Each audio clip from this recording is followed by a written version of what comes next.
And we hear a lot about the environmental risk factors.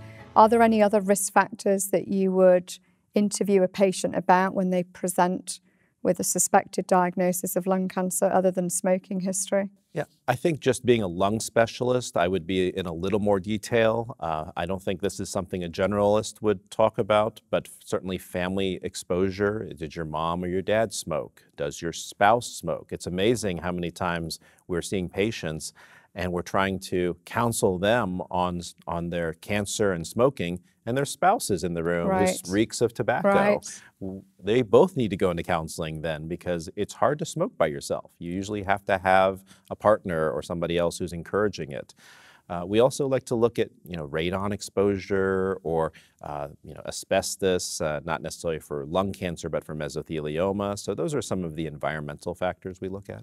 And do you think that any of these risk factors predispose men more than women or women more than men, or does it affect you equally regardless of sex? Do you think the biology of the disease is changing at all? I think we're still trying to understand the biology.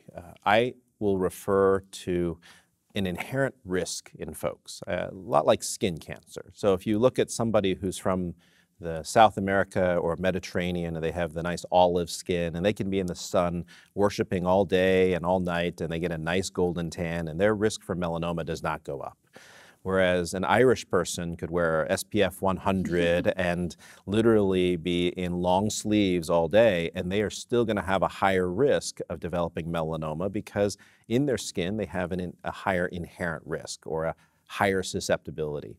I think the same thing happens with lung cancer, that within the bronchial epithelium inside the lungs, you have a genetic predisposition that we haven't quite solved yet. People will always ask me, well, if my mother had it or my father had it, do I have a higher risk? We don't know the answer to that yet. But I think we're trying to figure out if there is something genetically, not necessarily passed on by your parents, but that develops inside of each person that determines the susceptibility. Now, if you live in the big smoke in New York City, do the environmental pollutants of 50,000 taxis driving past you every day increase your risk versus living in the rural Pennsylvania, for example? Well, sometimes in rural Pennsylvania, they have factories as well that emit that stuff. But yes, I think we're going to see some interesting case controls, and China would be a classic example of something like that. Right. The problem is, again, everything gets confounded by the tobacco, is that there are so many people who smoke, it's hard to do environmental cause and effect studies because the smoking gets in the way.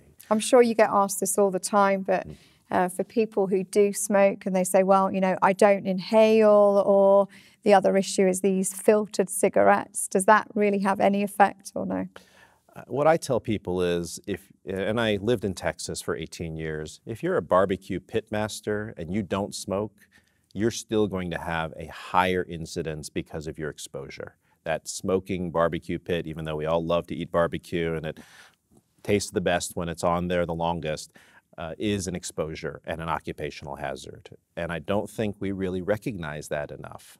And so whether it's a filtered cigarette, an unfiltered, I had one patient who said, well, marijuana is not tobacco, that's okay. And I said, no, it's still smoke going inside of your body, inside of your lungs, that does increase your risk.